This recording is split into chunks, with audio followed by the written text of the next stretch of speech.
Hello students, welcome back to new lecture. It's lecture number 36। और इस lecture में आपके सामने स्क्रीन पे एक क्वेश्चन है जो कि बहुत ही अच्छा क्वेश्चन है। मैंने लास्ट टाइम बताया था इस क्वेश्चन के बारे में कि हम ये क्वेश्चन डिस्कस करने वाले हैं। देखिए इस क्वेश्चन में क्या क्या आपको गिवन है। यहाँ पे इस क्वेश्चन में एक ब्लॉक दिया है जो कि एक इंक्लाइन प्लेन पे रखा हुआ है। ये इंक्लाइनेशन जो है वो 30 डिग्री पे है हॉरिजॉन्टल के साथ।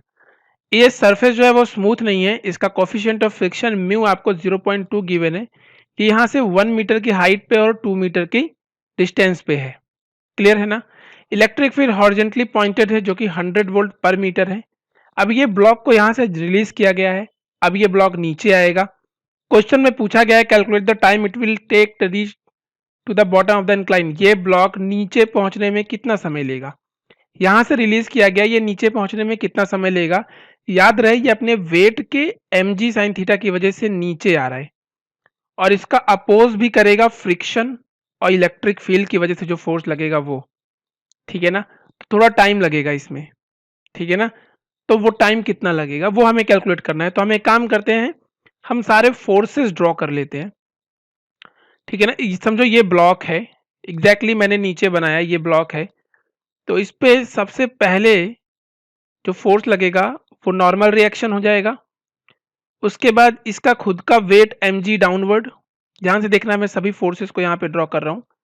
mg downward. क्लियर। और mg के दो कंपोनेंट होंगे। ठीक है ना। ये हम पहले भी कर चुके हैं, ये आपने 11th में बहुत किया होगा। इंक्लाइन प्लेन पे ब्लॉक का मूवमेंट है अगर तो। ठीक है। mg के दो कंपोनेंट होंगे, कौन कौन से होंगे देख लेते हैं हम लोग। mg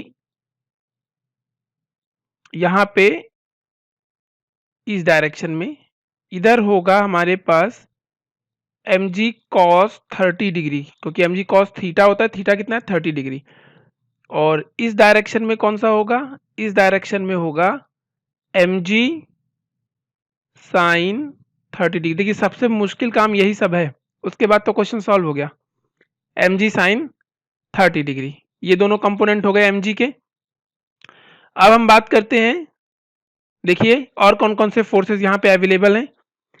हमको पता है कि इसका, क्योंकि ये इलेक्ट्रिक फील्ड जो है वो राइट साइड है और ये बॉडी चार्ज्ड है 0.01 कूलम से। तो इसका मतलब ये हो जाएगा कि ये हॉरिजॉन्टल डायरेक्शन में इस पे एक फोर्स लगेगा। इस डायरेक्शन में जो फोर्स होगा QE।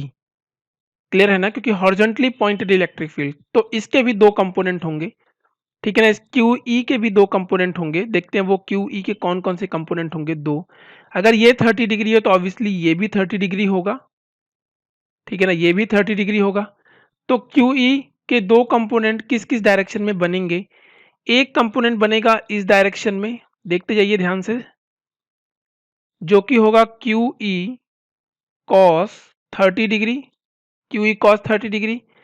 और दूसरा होगा डाउनवर्ड डायरेक्शन में, इधर इस तरह के, जिसकी वैल्यू होगी, मैं यहां लिख देता हूं, QE sine 30 degree.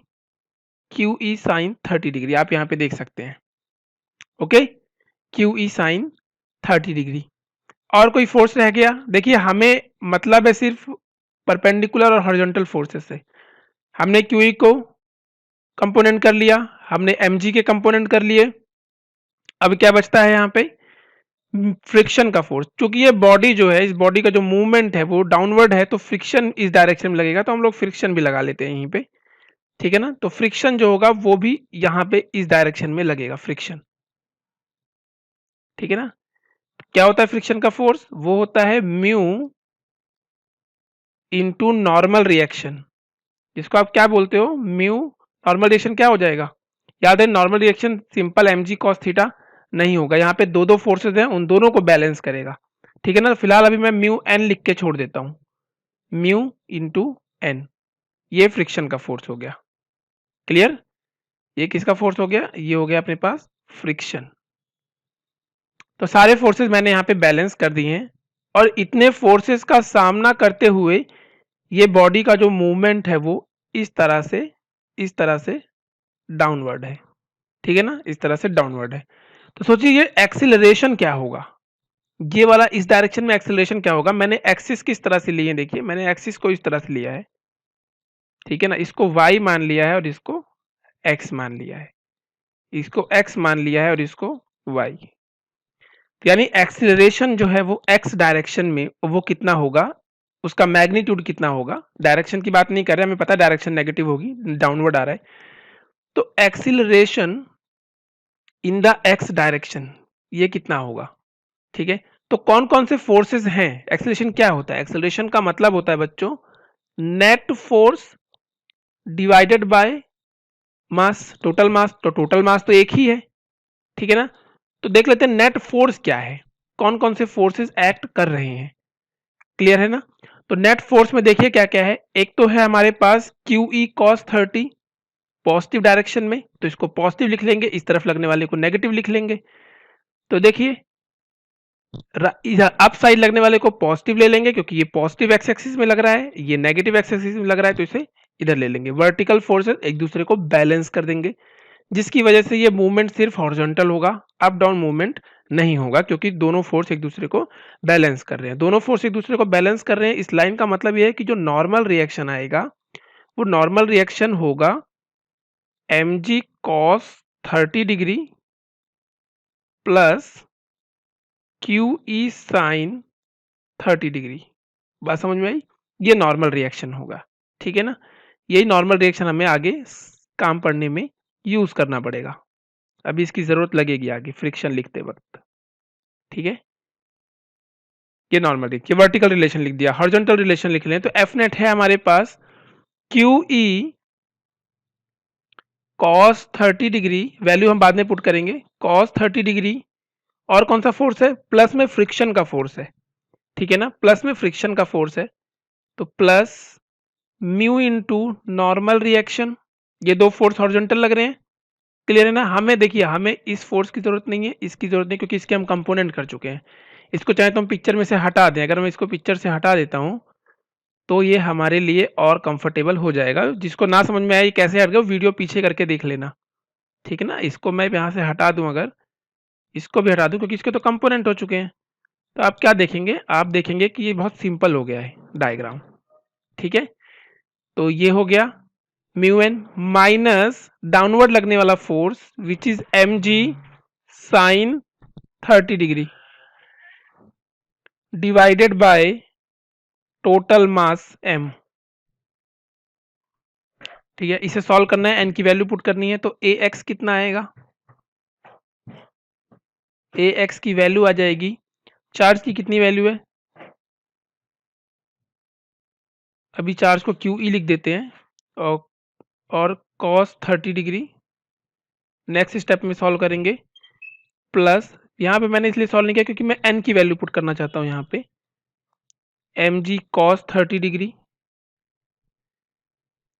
Plus Q E sine 30 degree, ये म्यू इंटू नॉर्मल रिएक्शन हो गया, minus M ji sine of 30 degree और divided by total mass m। अगर ये एक्सप्रेशन हम सॉल्व कर लेते हैं तो हमारा आंसर आ जाएगा। तो ये एक्सप्रेशन सॉल्व करके देखते हैं, इसमें वैल्यू पुट करते हैं। चार्ज की वैल्यू है 0.01, इलेक्ट्रिक फील्ड की वैल्यू है 100, ठीक है। और कॉस 30 डिग्री कितना होता है, √3/2, ठीक है। इसकी वैल्यू होती है √3/2, चार्ज है 0.01, ठीक है। इलेक्ट्रिक फील्ड है कितना 100, ओके। और यहाँ पे है √3/2, ठीक है। बहुत ध्यान से इसे सॉल्व करना पड़ेगा। प्लस म्यू की कितनी वैल्यू है, म्यू की वैल्यू आपको यहाँ क्वेश्चन में देखिए 0.2 गिवन है, तो 0.2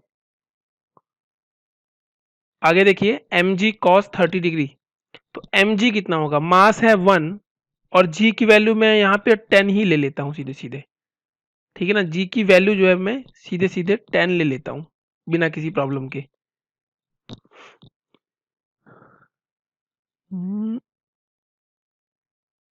ठीक है, कोई प्रॉब्लम नहीं है। 0.2 मास है 1 इंटू जी है 10 इंटू कॉस 30 है √3/2, ठीक है। प्लस, थोड़ा ध्यान से देखते जाना इस चीज को, 0.01 ये हो गया चार्ज, 100 हो गई इलेक्ट्रिक फील्ड और साइन 30 हो गया 1 बाय, सॉरी इसको यहां से हटाते हैं,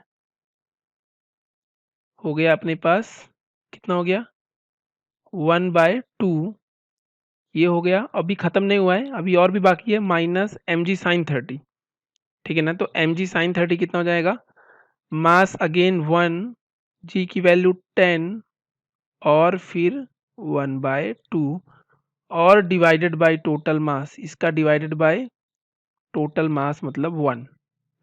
ये नंबर हमें सॉल्व करना, और ये नंबर सॉल्व करना कोई बहुत बड़ी बात नहीं है, बहुत आसानी से नंबर सॉल्व हो जाता है, क्योंकि एक नंबर्स देख के ही लग रहा है कि बहुत इजीली ये सॉल्व हो जाएगा, ठीक है ना। देखिए अगर मैं 100 से इसमें मल्टीप्लाई कर दूं तो ये दो डिजिट आगे की शिफ्ट हो जाएगा, तो ये 1 बन जाएगा, तो यहाँ कितना बचा, यहाँ सिर्फ √3/2 बचा, ठीक है ना। प्लस 0.2 यहाँ रहने दो, आगे सॉल्व करते हैं हम लोग।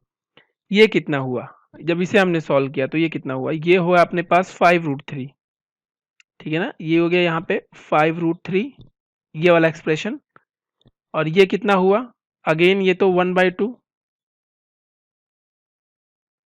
ठीक है, माइनस ये कितना 5, ठीक है ना। ये हो गया अपने पास 5 mg साइन 30, और 1 में नीचे लिख नहीं रहा क्योंकि आज 1 लिखने की हमें जरूरत नहीं है। अभी एक्सप्रेशन में तो कैलकुलेटर से सॉल्व कर देता हूँ, देखता हूँ हमें क्या मिलता है यहाँ पे सॉल्व करके, ठीक है। तो हमारा काम थोड़ा जल्दी हो जाएगा कैलकुलेटर से यूज करने पे।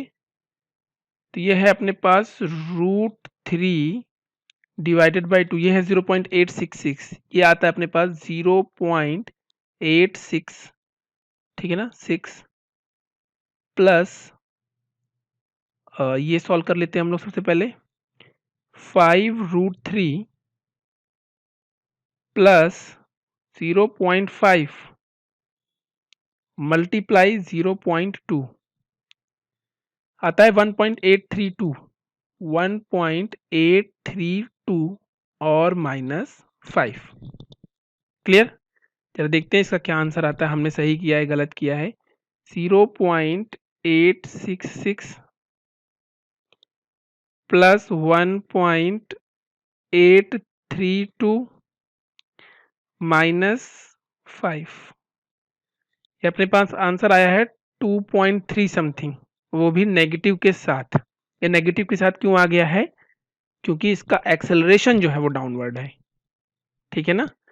तो ये जो हमारा आंसर अप्रोक्सीमेटली, एग्जैक्ट आंसर नहीं है, ये अप्रोक्सीमेट आंसर है, ठीक है ना। तो ये आ जाएगा ax की जो वैल्यू आएगी अप्रोक्सीमेटली वो आ जाएगी अपने पास 2.3, ठीक है ना। देखिए 9.8 रख के सॉल्व करेंगे तो थोड़ा ज़्यादा बेटर आंसर आएगा, ये जस्ट मैंने लिख दिया है, ठीक है ना, ये जस्ट मैंने ऐसे सॉल्व करके लिख दिया है, ठीक है। आप लोग इसे सॉल्व करने की कोशिश करना कि इसका क्या आंसर आता है, ठीक है फाइन। हमें कैलकुलेट करना है समय, तो समय के लिए हम क्या लगाएंगे, हम लगाएंगे s is equal to ut plus half a t square.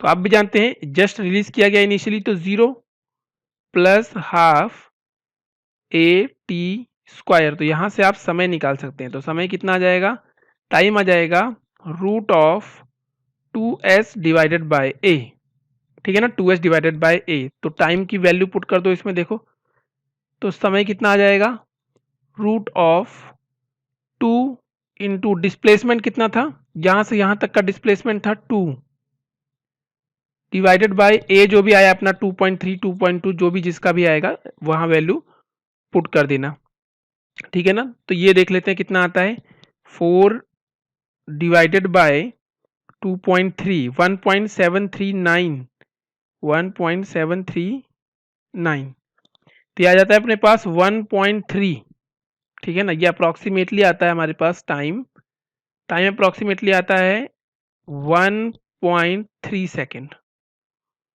ठीक है ना। देखिए जो भी मिस्टेक है वो कैलकुलेशन में ही हुई होगी, अगर हमारा एकदम बुक से मैच नहीं कर रहा, लेकिन पॉइंट के बाद इतनी प्रॉब्लम नहीं है, करेक्ट आंसर है, ठीक है ना। पॉइंट के बाद थोड़ा मिसमैच हो सकता है, पॉइंट से पहले नहीं।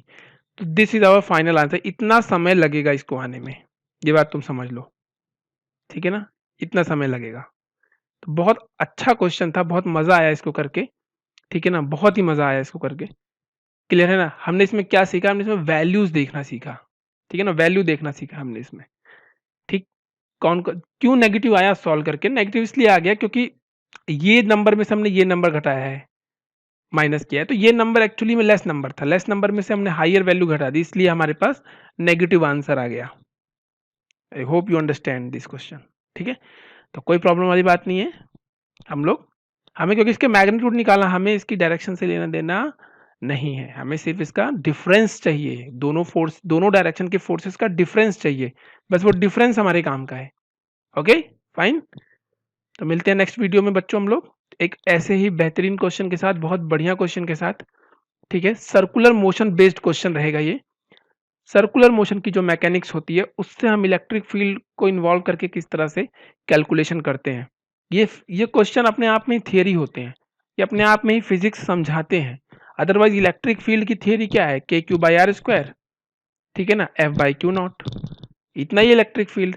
और एक दो चार प्रॉपर्टीज हैं उसकी जो हमें दिमाग में रखनी चाहिए। इससे ज़्यादा थियरी में क्या है इलेक्ट्रिक फील्ड की, कुछ भी नहीं है। ठीक है ना, एक होता है यूनिफॉर्म इलेक्ट्रिक फील्ड, एक होता है नॉन यूनिफॉर्म इलेक्ट्रिक फील्ड, वो हम लोग आगे बेहतरीन वे में देखेंगे।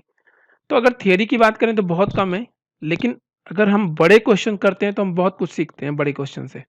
ठीक है ना, इलेक्ट्रिक फील्ड किस तरह से इन्फ्लुएंस कर रही है नॉर्मल बॉडी को, कैसे उसके टाइम को रिड्यूस कर दे रही है या इंक्रीज कर दे रही है, ये सब चीज़ें। तो मिलते हैं बच्चों नेक्स्ट वीडियो में। Bye and take care.